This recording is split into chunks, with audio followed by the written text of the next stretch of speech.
और वर्तमान कोटद्वार भाबर क्षेत्र 1900 के आसपास खाम स्टेट में आता था। भारत में उस दौरान अंग्रेजों का शासन था।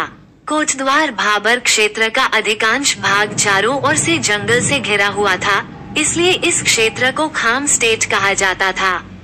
कोटद्वार के सिद्धबली मंदिर के पास खाम स्टेट का मुख्यालय हुआ करता था, जिसका खंड आज भी वहां मौजूद है। उसके ठीक नीचे ग्रास्टनगंज, जिसे पुराना कोटद्वार कहते हैं, बसा हुआ था। बताया जाता है कि ग्रास्टनगंज किसी अंग्रेज के द्वारा बसाया गया नगर था।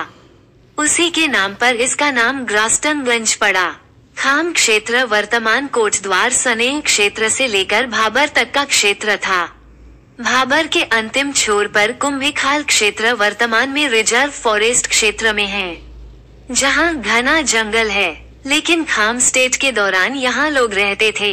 5 साल पहले करीब जब हम खाम क्षेत्र के कुंभिखाल क्षेत्र में गए तो वहाँ के एक स्थानीय निवासी की मदद से हमें उस क्षेत्र की जानकारी मिली, जहाँ अंग्रेजों के द्वारा बनाया गया एक कुआं भी मिला, जो आज भी वैसे ही है।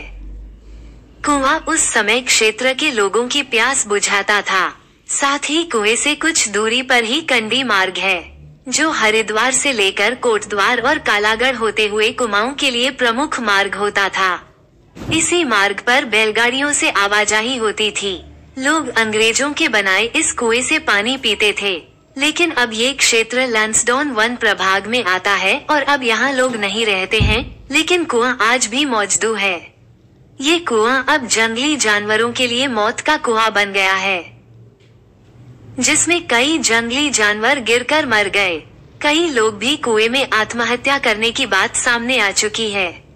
बाद में कंडी मार्ग भी बंद हो गया और कुमाऊं और गढ़वाल की सांस्कृतिक दूरियां भी बढ़ गई। अंग्रेजों के जमाने में बना ये कुआं आज भी मौजूद है। 1901 में कोटद्वार को नगर का दर्जा मिला। तब यहाँ की आबादी कुल 396 थी, जिसके कारण सन 1921 में इसे फिर गांव घोषित किया गया। द्वितीय विश्व युद्ध के दौरान नगर का काफी विकास हुआ। सन 1897 में कोटद्वार में रेलवे लाइन बन गई थी, जिससे ये दिल्ली और अन्य प्रमुख बड़े नगरों से जुड़ पाया। 1951 में कोटद्वार नगर पालिका की स्थापना हुई। इसी समय कोटद्वार खाम क्षेत्र को भी तहसील में विलय किया गया।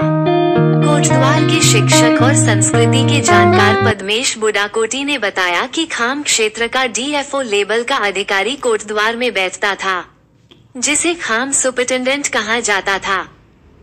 खाम क्षेत्र का विलय होने के बाद नगर क्षेत्र लैंसडौन तहसील में आ गया और यह क्षेत्र सिविल में चला गया।